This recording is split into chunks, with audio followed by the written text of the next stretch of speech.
Hi everyone, today I want to show you a projector that I bought from Lazada, and this was really cheap. It's pretty much the cheapest projector you can get. It was 1,300 pesos, which is around 25 US dollars or 20 Great British pounds. Anyway, let's take a look inside. Now there's actually many people selling these on Lazada, but this was the cheapest one, and it also comes with this little USB light for free. Now I previously bought one of these USB lights and it wasn't cheap, so let me just open this up and see if it's really the same one that I bought before. Okay, it looks similar, although it feels a bit lighter. Let's see how bright it is. Okay, yeah, seems alright. Let me adjust the brightness setting. Okay, yeah, I mean it's not quite as bright as the one that I bought before, and the switches don't feel as smooth, but still pretty cool. Anyway, that's just like a little side thing. It's not the real item that I ordered. Now let me tell you, I'm not expecting a lot from this. I've seen some reviews on YouTube and it looked pretty bad, so yeah, set your expectations a little bit lower.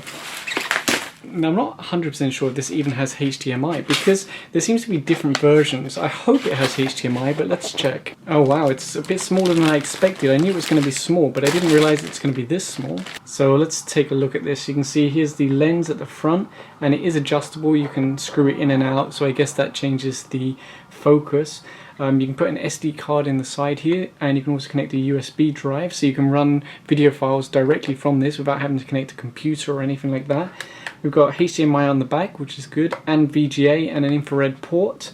And then on this side we've got DC in. I'm assuming it's going to be 12 volts. Yeah, it says here 12 volts 2 amp. Let's hope there's a charger included. Or not a charger, but a power supply. Okay, so here's the power supply. As far as I know, this thing doesn't have a battery inside, so you have to keep it plugged in all the time.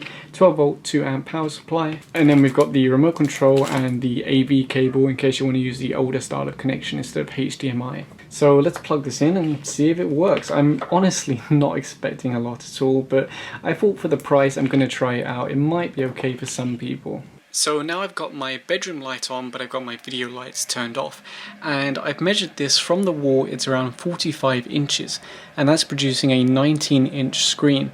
So you'd have to have it very far away from a wall to get like a good size image. And another thing is, I tried some USB drives and I tried some SD cards, and although it could find them, it couldn't open them up and see any files inside them, so I couldn't get it to work at all playing from SD card or USB drive. So right now I've got a Chromecast plugged into the HDMI port and I'm streaming to this, so at least the HDMI port's working okay. Now what I will do is, off camera, I'll do more testing with the USB port and the SD card slot and see if I can get it working. So if I do get it working, I'll update the video description down below. Anyway, let's turn off the lights and see how this looks on the wall. So here it is on the wall. Let me zoom in on it. Now the focus is actually very sharp. I have no complaints about the focus, but look at the, I don't know how to describe, like the weird colors. Look how it makes people's faces look, and the background is just like a super low resolution screen. So it looks absolutely awful. You wouldn't really want to watch a movie on this. I guess it would be just about okay for TV shows, but my goodness, I'd rather watch on my like small 5-inch cell phone screen than on this projector, because look at that, it just looks so weird and bad. It just doesn't look good. Now another thing we can do is change the aspect ratio. Right now we're at 4:3. If we change it to 16:9, you can see it looks much better because it's no longer stretching the image, but you are getting a smaller screen because it's having to like compress it into a smaller space. So yes, it looks better, but yeah, you're losing, you're making the screen even smaller. Anyway, let's wait for this menu to disappear, and then you can see how it looks on 16:9. And there you go. It doesn't look too bad. I mean, it's still got the really weird artifacts and everything looks heavily compressed, and it does look really bad, but technically it works. Now let me turn up the volume so you can hear how it sounds. Does everyone have a balcony, or is it just you guys? No, it's just actually there are two offices that have the balcony. Yeah. It's us and the other. So as you can see, the audio is actually pretty good.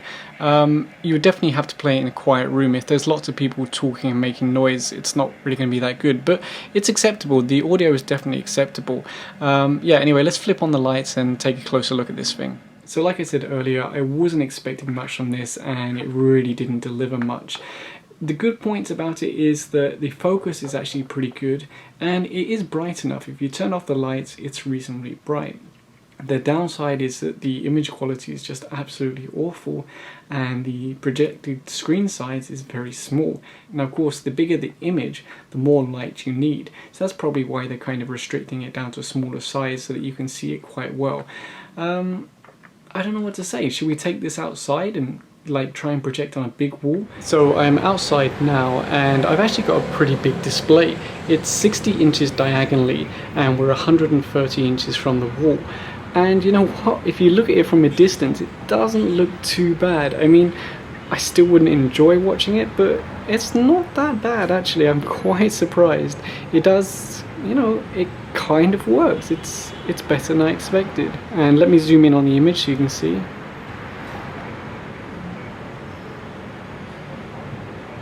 And to give you an idea of how big it is, you can see my head here, and there's the image. It really is like 60 inches diagonally, so not too bad. So there you go, that is the Unic UC28 Pro projector. Is it worth the money? Probably not, because I have a feeling anyone who buys this is just gonna basically throw it away or put it in a cupboard straight away and never use it again. So honestly, I wouldn't waste your money. It kind of works, but it looks absolutely awful. You're probably better off buying a cheap cell phone and just watching on that screen instead of trying to watch this thing. But hopefully you enjoyed the video, and if you did, please give a thumbs up and subscribe. Thanks for watching. Okay, so fast forward a couple of days, and I've managed to play with the settings, the brightness, the sharpness, all that kind of thing, and I've actually got the picture looking much better. Now right now that's about a 40-inch screen projected on the wall. Let me start the video so you can see it. Up north for some exposure to the spiritual side of India, the biggest religious festival on the planet, only 20 million people.